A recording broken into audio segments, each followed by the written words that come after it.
guys, I'm gonna do a video today. I know, shock and awe, right? I'm actually gonna try and produce some sort of content. Who knew? To be fair, it is perhaps the easiest sort of content. I'm gonna be doing a book haul for you guys because I haven't talked about the books I've picked up recently, partially because I haven't been picking up a lot of books, but at the same time, I also haven't been doing anything recently, so there's that.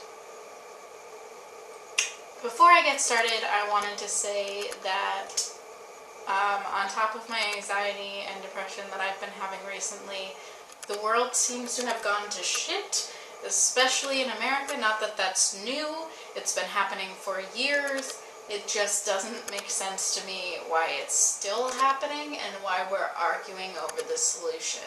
So many events have happened and so much bloodshed has happened, and I am going to be making a video talking about all of the books I've spent my hard-earned money on.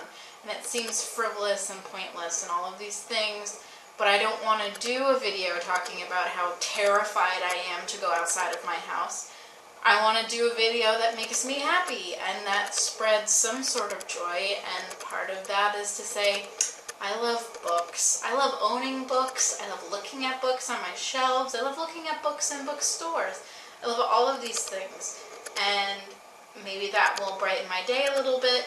Maybe this video will brighten your day a little bit, and while it's not at all going to fix any of the problems that are happening right now, and in fact could be part of the problem because I'm choosing to ignore the problem. Oh, God, guys. Being an adult is hard. In any case, I want to add positivity out into the world, and I'm going to do that in this case by showing you the books I bought. Now, there are two categories to this. The first is books I bought new, brand new. They're pretty new. And the other is secondhand books, and actually a fair amount of my books are secondhand, which I know is controversial here on BookTube because of the whole wear and tear on books thing. I do try and keep my books as pristine as possible. I try not to break the spine, I try not to bend any of the pages, and my heart breaks a little bit every time one of them gets scuffed or torn in any way. But I also recently have enjoyed highlighting and writing in my books, and when I buy a book secondhand, I don't mind so much how damaged they are. I more so am just super happy to get a book that I'm super excited about, and for cheap, because books are friggin' expensive. Section 1. Books that I bought new. This first one might be a bit of a shock for you guys, and that's because it's the familiar Volume 3 by Mark C. Danielewski. Some of you who have been following the fact that Gretchen and I have been doing our Pop Sugar Challenge know that the first book in this series was originally going to be my book over 600 pages, and I haven't read it yet. I have started it. I think I'm about this way through the first one. So why, Michaela, did you buy the second and the third before you've read the first and know whether you like it? Because I know that I like it. Also, it's pretty. Mark C. Danielewski does such a great job of postmodernism. I've apparently found out it's postmodern, but it's postmodern because it's still mildly comprehensible. Postmodernism might not even exist. That's a thing. Mark C. Danielewski, recommended. If you guys did not know, this is a book in 27 volumes, so like almost every single one of these over 1,000-page texts is actually more like a chapter. It follows several people who are all going through different parts of their lives, and supposedly they all connect at some point. It's written sort of in a way that reflects their thought processes, and some of that is through weird things happening on the page, like we so often see with Mr. Danielewski. And the interesting thing is that each chapter happens 1 second after the previous chapter, even if it's somewhere else in the world. So like one of the characters is in like Australia, and the others are sometimes in Los Angeles, and there's a couple of them there, but they don't necessarily interact with each other. At least not in what I read of the first one, but this is the third volume. So yes, if you like weird experimental fiction, probably check something like this out. The second book I bought new because I have been trying and trying all over the place in a bunch of secondhand bookstores to find used, and I cannot, and all of the stores that are near me that would be able to order it for me can only order really old versions with really gross cover that I don't like, so I just bought it new. And I got the British version because look, it's so pretty. It's such a pretty book. This is Perdido Street Station by China Mieville. Some of you might be super surprised because it's a science fiction book, and while I am not the biggest genre fiction person, I do enjoy genre fiction from time to time. I have definitely sort of well, we all know I love horror, and that's definitely genre fiction, but the fantasies I have had a hard relationship with, and science fiction tends to go hand in hand with fantasy. And what you may not know is that I really hate aliens. Like, I just can't do alien books or movies. Aliens freak me out. Except for Alien is one of my favorite movie series. Aliens. I'm conflicted, guys. Those of you who know anything about this trilogy, I think it's a trilogy, it might be a series, know that there's an alien thing in here, and it's really surprising that I would be interested in this, but then again, like I said, I'm weird, and sometimes the thing I don't like the most becomes my favorite thing, and I want to like this a lot, and I think I will like it. I mean, I bought it new. I only buy new books if I'm really super excited about stuff, or if I have a hella good discount, because again, books are expensive. The last book in this section is one you've heard me speak about, and that is Joe Hill's The Fireman. It's the new Joe Hill book, guys, and I still haven't read it. I need to read it, and I might read it this weekend. I might just have to sit down and force myself to read it, because I want to read it. And one of my patrons at the library said it was very good, and that it reminded him of a Stephen King book, and he was waiting for it to tie back into his other books. And, oh my god. If you don't know, the plot of this one is an apocalyptic story where the human race has contracted this fungal infection that causes your skin to break out in a rash and then in sores and all of these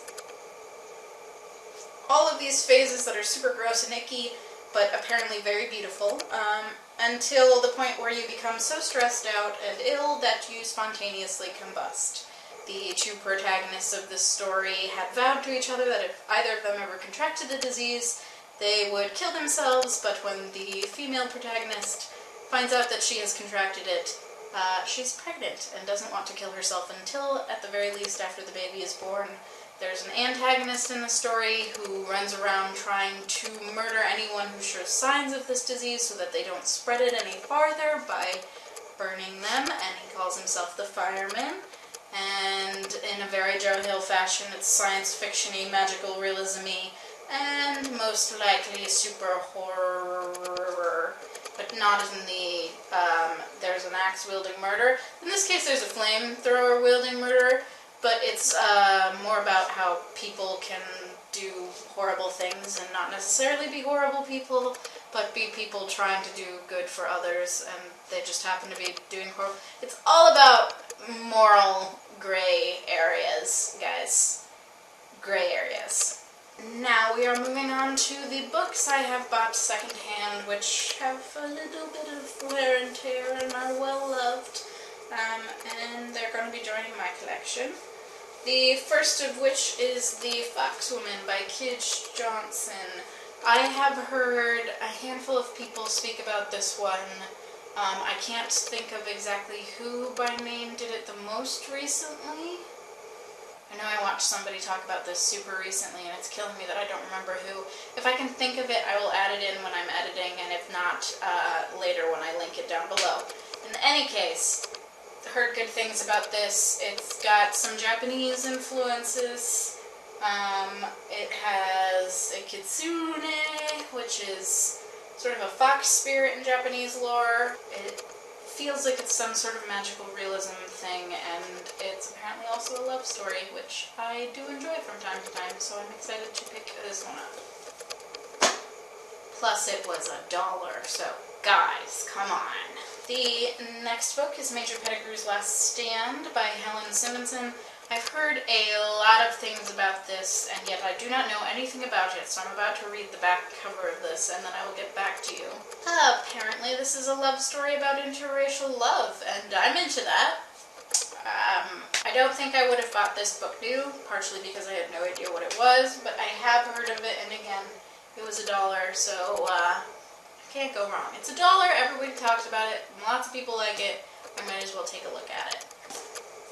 The next book is Empire Falls by Richard Russo. I believe Richard Russo's newest book has been making the rounds in my library, and I was intrigued, and so I sort of looked into it, and this seemed like the book of his that I would like the most. It's about a man who's about to be divorced who spent his entire life slinging burgers in a joint, and